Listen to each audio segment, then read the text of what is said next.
कोणतीही पूर्वतयारी न करता आज आपण फक्त 1 वाटी रव्यापासून मऊसूद असा पौष्टिक नाश्ता बनवतोय।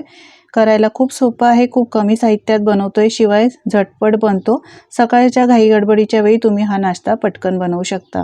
हा नाश्ता बनवण्यासाठी मी 1 वाटी रवा घेतलेला आहे। रवा तुम्ही कोणताही घेऊ शकता, जाडा किंवा बारीक कोणताही घेतला तरीही चालेल। आता मी मिक्सरचं भांडं घेतलेलं आहे। या मिक्सरच्या भांड्यामध्ये 1 वाटी रवा घालायचा आणि सारख्याच वाटीने मी 1 वाटी म्हणजे अर्धी वाटी दही आणि अर्धी वाटी पाणी घातलंय, मिक्स करून घेतलेलं आहे ते घातलंय। तुम्ही फक्त दही घालू शकता 1 वाटी आणि अर्धी वाटी पाणी घालू शकता। 1 चमचा जिरं घातलेलं आहे। एकदम पटकन आधीच पाणी जास्त घालायचं नाही, कमी घालायचं। मीठ घालायचं आणि मिक्सरला बारीक वाटून घ्यायचं। हे बघा, गरज लागेल तर पाण्याचा वापर करू शकता।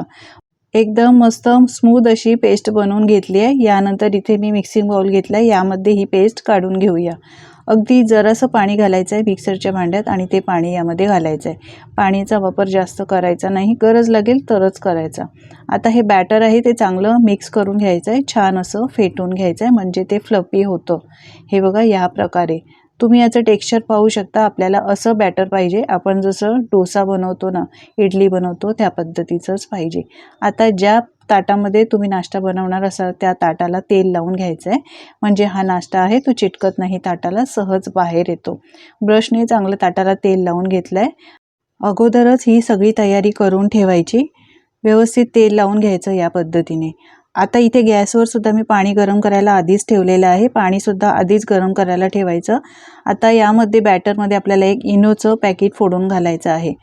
पॅकेट फोडून घातल्यानंतर इनोचं थोडंसं पाणी घालायचं ॲक्टिवेट होण्यासाठी आणि एकाच डायरेक्शनने असं चांगलं मिक्स करून घ्यायचं आहे, जास्त सुद्धा मिक्स करायचं नाही। हे बघा, हे बॅटर आपलं आता तयार झालेलं आहे। इनो घालण्यापूर्वीच ताटाला तेल लावायचं, पाणीसुद्धा आधीच गरम करून ठेवायचं आहे। इनो घातल्यानंतर आपण पुढची तयारी करूया। तर ताटाला ज्या तेल लावलं होतं त्यामध्ये पटकन हे मिश्रण सगळं घालायचं आहे। जास्त वेळ लावायचं नाही, इनो घातल्यानंतर बराच वेळ हे मिश्रण असंच ठेवायचं नाही, नाहीतर हा आपला नाश्ता आहे तो चांगला सॉफ्ट मऊसूद बनत नाही। सगळं मिश्रण मी ताटामध्ये घातलेलं आहे। हे बघा, पाणीसुद्धा गरम झालेलं आहे, चांगलं मस्त अशी उकळी आलेली आहे। यासाठीच आधीच गरम करायला ठेवायचं पाणी। यावर चाळणी ठेवायची आहे आणि आपण जी ताटामध्ये बॅटर घालून ठेवलं होतं ना, ते ताट यामध्ये ठेवायचं आहे। वर झाकण ठेवायचं आहे, अजिबात याची हवा बाहेर जाता कामा नये आणि 15 ते 20 मिनिटासाठी छान हा नाश्ता वाफवून घ्यायचा। यामध्ये आपण हे अजिबात उघडून बघायचं नाही, नाहीतर हा नाश्ता फ्लफी होणार नाही। आता हे वाफवतंय तोपर्यंत आपण एक मस्त चटपटीत चटणी बनवूया। मिक्सरच्या भांड्यात मूठभर कोथिंबीर घ्यायची, 3 ते 4 हिरव्या मिरच्या, 1 आल्याचा तुकडा, 3 ते 4 लसूण पाकळ्या घातल्या, थोडासा पुदिना, 1 चमचा जिरं आणि थोडीशी साखर घालायची आणि यानंतर लिंबाचा रस घालायचा। तुम्ही इथे दह्याचा वापर करू शकता। चवीप्रमाणे मीठ, पाणी घातलंय गरजेनुसार। झाकण लावून मिक्सरचं भांड्याचं मस्त अशी ही पेस्ट करून घ्यायची, म्हणजे चटणी वाटून घ्यायची। मस्त अशी हिरवीगार चटपटीत आंबट गोड अशी चटणी तयार झालेली आहे। 15 ते 20 मिनिटात हे बघा, मस्त हा नाश्तासुद्धा छान असा वाफवला गेला आहे। सुरी आतमध्ये अशी हे करून बघायची आहे घालून, की नाश्ता चिटकत तर नाही, सुरी क्लीन निघते, याचा अर्थ हा नाश्ता आपला छान वाफवलेला आहे। आता ताट बाजूला काढायचं आहे आणि पूर्णपणे थंड करून घ्यायचं। हा नाश्ता छान असा 10-15 मिनटं मी रूम टेम्परेचरवरच थंड करून घेतलेला आहे। आता याला आपण असं कापून घेऊया। तर त्रिकोणी आकारामध्ये याला कापून घ्यायचं आहे।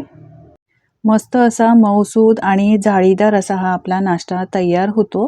अगदी घाई गडबडीच्या वेळी तुम्ही सकाळच्या वेळी पटकन असा हा जाळीदार नाश्ता बनवू शकता। तुम्ही वर्किंग वुमन असाल किंवा बिगनर असाल, सिनियर सिटीजन असाल, कॉलेज स्टुडंट असाल, पटकन अगदी हा जाळीदार नाश्ता बनवायचा असेल तर या पद्धतीने तुम्ही झटपट बनवू शकता। पहा, मस्त असा सॉफ्ट मऊसूद झालेला आहे, पाहू शकता तुम्ही। अगदी 15 मिनिटांमध्ये हा नाश्ता बनवून तयार होतो। खायला तर खूपच अप्रतिम लागतो। तुम्ही हा असाच खाऊ शकता, पण अजून याला आपण चविष्ट बनवणार आहोत। तर सगळे हे काढून घ्यायचे आहेत यानंतर इथे मी गॅसवर पॅन गरम करायला ठेवलेला आहे. यामध्ये तेल घालायचं. आता हा नाश्ता चटपटीत लागण्यासाठी आपण थोडासा तडका म्हणजेच फोडणी देणार आहोत. यासाठी जिरं घालायचं आहे. गॅसची फ्लेम एकदम स्लो ठेवलेली आहे. जिरं बघा मस्त भाजलं गेलेलं आहे, तळलं गेलेलं आहे. या तेलामध्ये थोडंसं असं पसरून घ्यायचं. यानंतर इथे मी वापरते पेरी पेरी मसाला. तुमच्याकडे पेरी पेरी मसाला नसेल तर तुम्ही इथे लाल मिरची पावडर किंवा पावभाजी मसाला किंवा सांबार मसाल्याचा वापर करू शकता. बारीक चिरलेली कोथिंबीर घालायची. पेरी पेरी मसाल्यामुळे ना थोडासा चटपटीतपणा असतो, म्हणून मी हा घातलेला आहे. कोथिंबीर घालून असं व्यवस्थित मिक्स करून पसरवून घ्यायचं आहे आणि आपण जो नाश्ता बनवला आहे ना तो असा पॅनवर ठेवायचा आहे. असा थोडासा हलका फ्राय करून खाल्ल्यामुळे याची चवसुद्धा 100 पटीने वाढते, कारण चवीला भन्नाट लागतो. पेरी पेरी मसाल्यामध्ये तुम्ही एकदा बनवला नसेल तर बनवून बघा, नाहीतर तुम्ही साधी मिरची पावडरसुद्धा वापर करू शकता. छान असं उलटून पालटून घ्यायचं आहे, म्हणजे हा नाश्ता छान याला मसाला लागतो आणि खायला छान लागतो. मुलांना तुम्ही शाळेच्या टिफिनमध्ये अगदी झटपट असा हा नाश्ता बनवून देऊ शकता. त्यांना हिरवी चटणी नको तर तुम्ही सॉस बरोबर देऊ शकता. करायला खूप सोपा आहे, कोणीही करू शकतो. ज्यांना येत नाही बनवायला ते सुद्धा आरामात असा हा नाश्ता बनवू शकतात. तर मंडळी, अगदी झटपट बनणारा हा सॉफ्ट मऊसूद स्पॉन्जी नाश्ता तुम्ही सुद्धा एकदा बनवून बघा. पाहू शकता तुम्ही काय मस्त अशा याला जाळ्या आलेल्या आहेत. तुम्ही सुद्धा करून बघा आणि तुमचे अनुभव माझ्यासोबत शेअर करा. तुम्ही ही रेसिपी कुठून पाहताय हे सुद्धा कमेंट करून सांगायला अजिबात विसरू नका. आजची रेसिपी जराही आवडली असेल तर लाईक करा, शेअर करा आणि अशाच नवनवीन रेसिपी पाहण्यासाठी चॅनलला सबस्क्राईब करा. धन्यवाद.